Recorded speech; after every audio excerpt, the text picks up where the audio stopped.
hotels, they get food from us as well because we are only the certified halal kitchen. So it's a lot of things going on here. It's quite challenging, but we don't sleep so much. I'm losing my voice, but this is all for our country, right? Yes. And nakakano, it's so you feel good after a while when you see you give your best, and we provide the best quality meals to our athletes. And sometimes we get all these badges because they feel that we serve them right. Yes. And at the end of the day, they're happy. We're 10 times happier. It's not for me. By the way, I'm Chef Sao de Rosario. I'm the president of Culinaria Pampanga. We are consortium. We are 30 chefs all over Pampanga.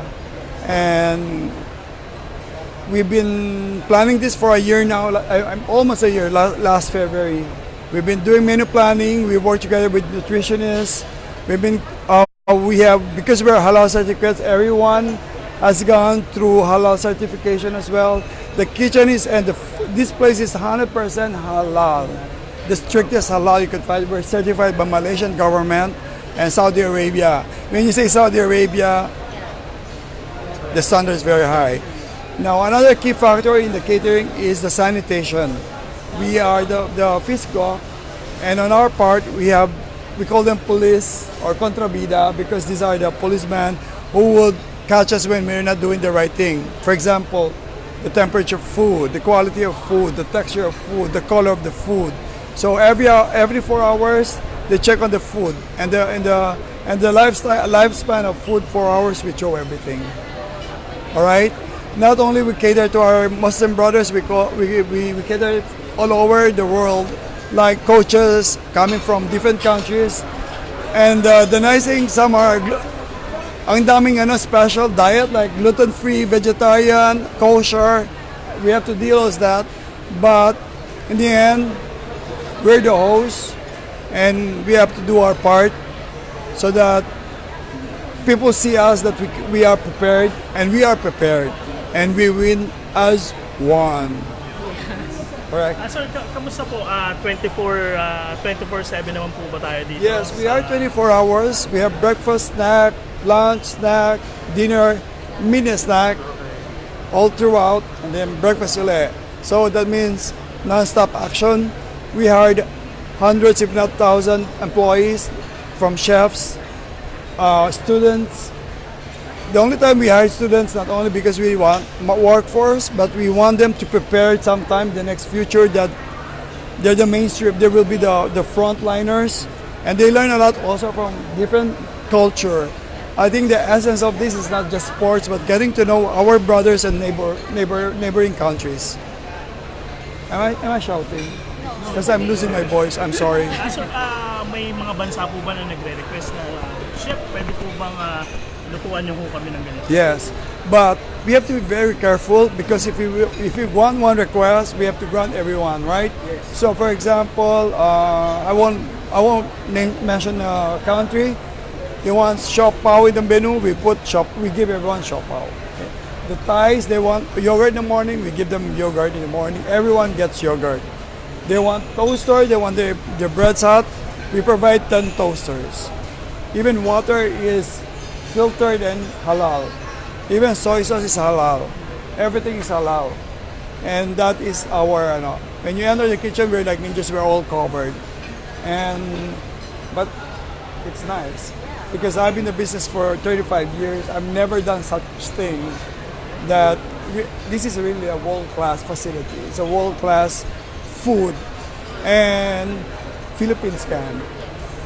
Amidst all this brouhaha, we are one. We have to do this. No fuss, no frills. We are Filipinos and we can do it.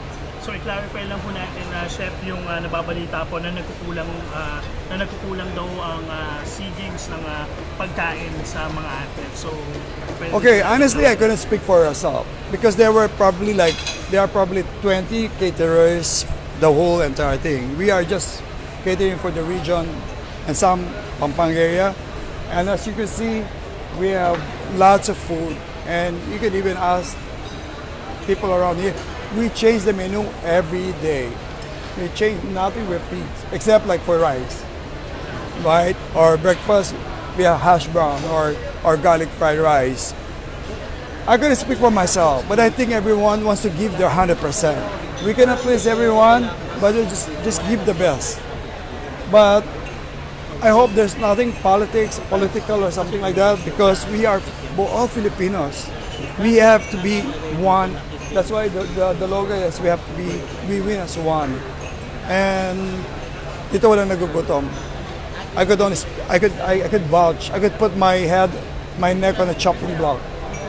Kahit hindi na ako matutulog, I don't want any people would step out of this, they're happy. If they're not satisfied, I try to recover. I'm not saying they're all happy because I cook, right? But just like this, when they're happy, they give you souvenirs and everybody gets better souvenirs. Nawawala yung pagod. Oo. Kung buntis na ako, naraspa na ako. Parang ganon, the physical and the mechanical consumption of human being is unbelievable. It's so tiring. But if you touch me like, so good food, Filipino, you're good, you're excellent, nawawala pagod. Right? We don't need confirmation. But just the same, we're doing this for our country, not for ourselves. So may briefing po ba ang mga chef sa mga kakain na regarding Definitely. Meron po. Yeah, they couldn't just offer food because we need to know their diet. Like, if somebody asks for, say, peanuts, they have to ask me because they might be like allergic to something, right?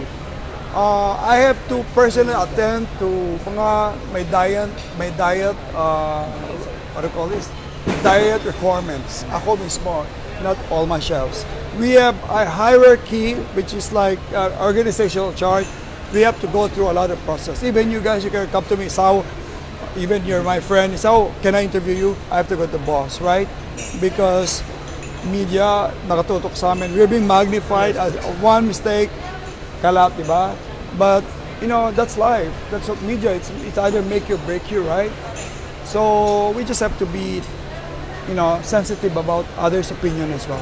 Kasi po kung i-monitor po kasi natin yung mga media news po ng mainstream, parang hindi po kasi nabibigyan yung like na lahat po ng sinabi nyo ngayon na eto pala, dapat nasa mainstream media at napapaliwanag talaga sa tao. Yeah, it's very unfortunate. No matter what government efforts na gagawin natin, they would always find a spot, a clear white paper. I think that's a very human nature. Like, I did 101 things and I just made one mistake, they point out the one mistake. But dapat hindi po ganon. The government is exerting its effort to come up with these facilities, and we want to prove that we could do it. And we could do it. And so far, so good. And we can please everyone. I'm not saying makang-gobyerno ko. I'm not political, but I could only speak for my personal opinion that, bigyan naman ng pagkakataon yung mga Pilipino. Magaling po tayo, mahalin po natin yung bansa natin.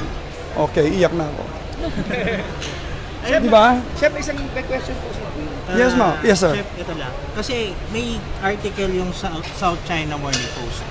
And it is cited na breakfast at the Atich Village is part yung kikiam issue.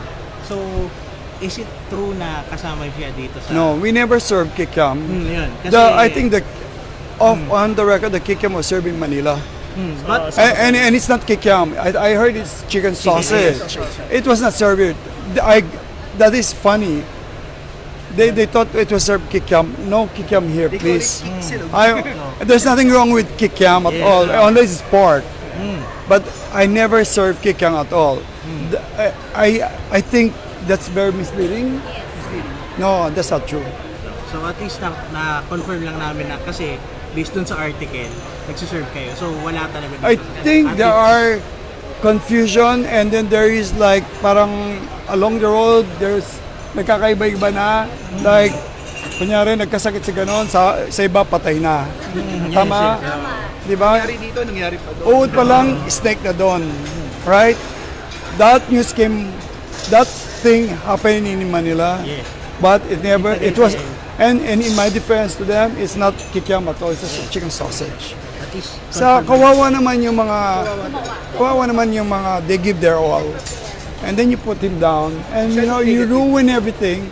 And they've been working so hard. They bear their soul in the platter and just to criticize it, and the more it's not true. Maybe that they were misinformed. Actually, yung hotel din mismo nag-confirm na rin. Pakishare po ng ating Yeah, I think there was a letter that came out already to clarify the thing. And there were so many issues. I don't want to dig in because that's At least na-confirm lang namin na walang kikiam dito sa anong bansa mo. no. Wala dito sa The Kapampangas, they don't like kikam. We have longganisa. Yeah. But if I serve longganisa, it will be beef longganisa or chicken longganisa. Right. Okay. Yeah, thank you. Any more question? Ayun, sir, kasi nung lumabas po yung kikiam, sabay may vlogger po na nag-post ng yung kitchen niyo po na may halal. So mas nabuhayan po tayo kasi yung mga chismis nga po na inilalabas po nila talagang nagkukulang daw ang SeaGames sa pagkain. So yung pala ay hindi pa pala po totoo. Hindi po totoo. After that incident, biglang dito pumunta yung attention. But, you know, in my Facebook alone, and you know, we've been getting so many praises because we give all talaga. No holds barred. We give all, like, hindi namin inisip kung totoo ba yung mag-cater. Ayaw na mapahiya. Di ba? So, nung nangyari yon, okay, this is funny how social media works. In a day, I get like 500 friends requests. And if I post myself selfie with my other stuff, other newspaper would grab that and they say good things about us. Let's see let's move on and on the positive note, right? There's a brighter light ahead of time, and this is just the start of something big, right? At the end of the day, marami na ngayon fake news, marami ng kuro-kuro, may mga ganyan opinion, may political colors na. At the end of the day, we're Pinoys. Kaya nandito po kami ngayon para na i-feature natin, mapapita natin kung ano yung totoo.